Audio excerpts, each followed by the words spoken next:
work to support each other, but not together. And with the recent events of the last 3 to 5 years, we've become very good at working together, which is very important. Of course, these weren't real rioters. The rebels in T-shirts were all members of one of the participating agencies, but you couldn't tell that during the exercise. If you weren't protected by an orange vest signifying you as an observer, you were in danger of being hit by eggs, bottles, billy clubs, or even the occasional well-placed round from a sniper. We try to make this very real, give a real feel to it. We had the fire department provided some live burning out here, so we had smoke, flames, objects being thrown, a lot of chaos. There's going to be a lot of chaos in a civil disturbance situation, and that's what we want to try to incorporate as much as possible. Teamwork plays a major role. Mountain Police had to coordinate with the fire department, while National Guard troops marched in formation toward the rioters. Without cooperation throughout all the agencies, the rioters would have quickly taken control. I think everybody learned a little bit. Mistakes are made, but we'd rather make those mistakes here than in a real situation. This was the 4th year the agencies have participated in this drill, and organizers say the old adage practice... All right, pause it there. We're going to come back and finish up the end of that report. And we've got a ton more coming up, a whole other hour and 5 minutes, as I break down the reality of the FEMA camps. Stay with us.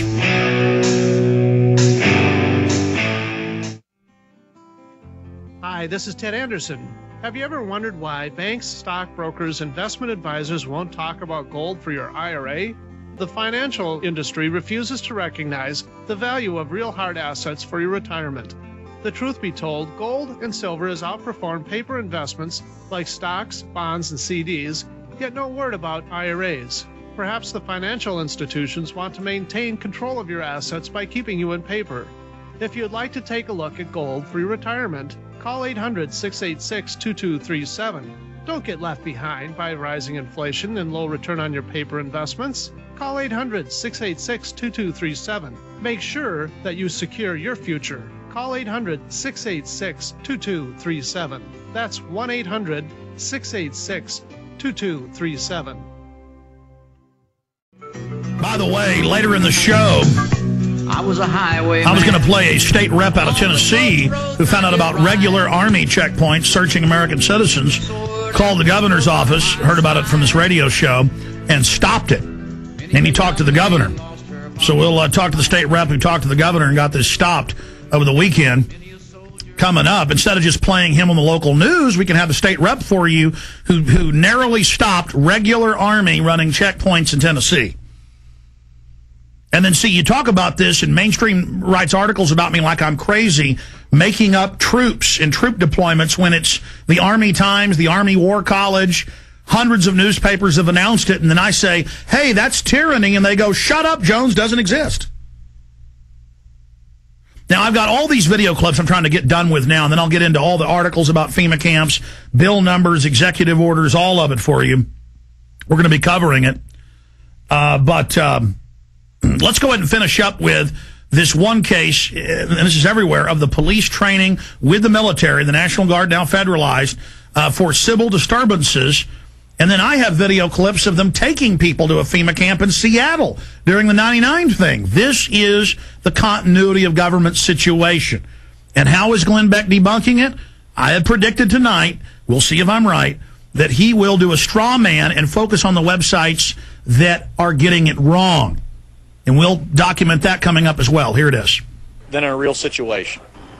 This was the 4th year the agencies have participated in this drill, and organizers say the old adage, practice makes perfect, certainly holds true in the face of disaster. Jeremy Butterfield, News 7, Roanoke. Well, I guess you can never be too prepared, something we should all keep in mind this week as we prepare for more rain. Isn't that right, Brent? That's right. Our preparation is going to be take the umbrella with you as you head out tomorrow morning. In fact, a lot of folks. Let's go ahead and play the clergy response team clip. Now, remember, a year and a half before this was on local news in Louisiana, on local news in Idaho and several other states, before this became national news, we got the secret documents from pastors who've been recruited by FEMA We posted the secret documents with FEMA phone numbers. Train your flocks to turn their guns in. Train your flocks to go to FEMA camps. Train your flocks to take forced inoculations. People didn't believe us, just like they didn't believe the MIAC report. Then, suddenly, local news began reporting it, but like it was a good thing. Now, listen, will martial law ever be a reality? And the preachers are there, being paid by the government, faith-based initiative, now continuing under Obama, to tell their flocks to do what they're told by the authorities, and the government's biggest threat is the American people. That's a quote. So this is specifically the pastors getting ready for us to go to FEMA camps. And there's thousands of pieces of evidence like this, and GlennBeck saying it doesn't exist. Here it is. Some fear any nuclear, biological, or chemical attack on U.S. territory might trigger just that. And as KSLA News 12 Jeff Farrell discovered, the clergy would help the government with potentially their biggest problem. Stop it, guys. Back it up. It cut off about a second where she says martial law. I want folks to hear the full clip. Law ever become a reality in America? Some fear any nuclear, biological, or chemical attack on U.S. territory might trigger just that. And as KSLA News 12 Jeff Farrell discovered, the clergy would help the government with potentially their biggest problem, us. From my cold, dead hands. Charlton Heston's famous declaration captures a truly American value, the overarching desire to protect our freedoms. But gun confiscation is exactly what happened during the state of emergency following Hurricane Katrina in New Orleans. U.S. troops also arrived, something far easier to do even now thanks to last year's elimination of the 1878 Posse Comitatus Act. That forbid U.S. troops from policing on American soil. If martial law were enacted here at home, like depicted in the movie The Siege... All right, stay there. We're going to come back in 1 minute. Jam-packed next hour. I'm detailing it all. Stay with us.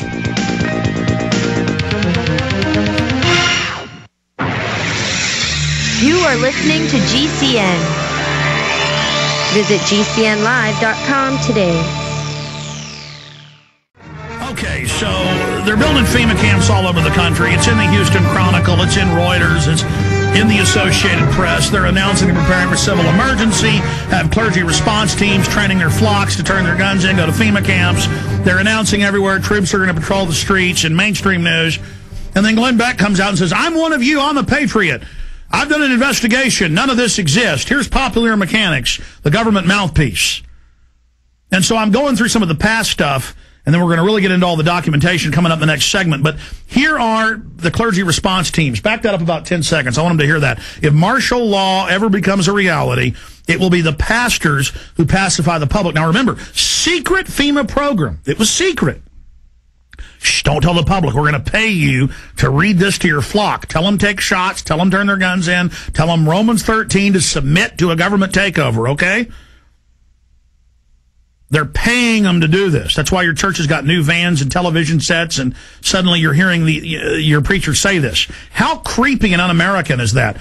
Total violation of the First Amendment. Congress shall make no law respecting an establishment of religion or prohibiting the free exercise thereof. But now they're public. Okay, you expose our clergy response teams? We'll just admit it. Here it is. Now, thanks to last year's elimination of the 1878 Posse Comitatus Act. That forbid U.S. troops from policing on American soil. If martial law were enacted here at home, like depicted in the movie The Siege, easing public fears and quelling dissent would be critical. And that's exactly what the clergy response team, as it's called, helped accomplish in New Orleans. Jeff, the primary thing that we say to anybody is let's cooperate and get this thing over with, and then we'll settle the differences once the crisis is over. Such clergy response teams would walk a tightrope between the needs of the government versus the wishes of the public. In a lot of cases, these clergy would already be known in the neighborhoods in which they're helping to defuse that situation. For the clergy, one of the biggest tools that they will have in helping calm the public down or obey the law is the Bible itself, specifically Romans 13. Because the government is established by the Lord, you know, and that's what we believe in the Christian faith. That's what's stated in the Scripture. Civil rights advocates believe the amount of public cooperation may depend largely on how long they expect a suspension of their rights might last. Jeff Farrell, KSLA News 12 reporting. And so that's what they're doing, getting you ready for martial law, getting you ready to go to FEMA camps, publicly announced. But here's the problem, and I've always pointed this out. It's almost like it's on purpose. People will show, and I'm predicting GlennBeck is going to attack us this way. They're going to show the 1990s video of the closed down Amtrak train system up by Chicago. They're going to do that, and then what they're going to do is they're going to show the photos that are all over the web in Mississippi and Louisiana of mock Bosnia-Herzegovina/Kosovo training camps, because the signs are in that Slavic language, where it has machine gun nests, checkpoints, barbed wire as a refugee camp, and they send the troops through for drills. And they're going to say, see, people said this was a camp. It's not really a camp. It's a place where they're doing drills. Oh, see, this is really just an Amtrak train track. We went out there, and yeah, it's got barbed wire facing in, but it's not really a camp.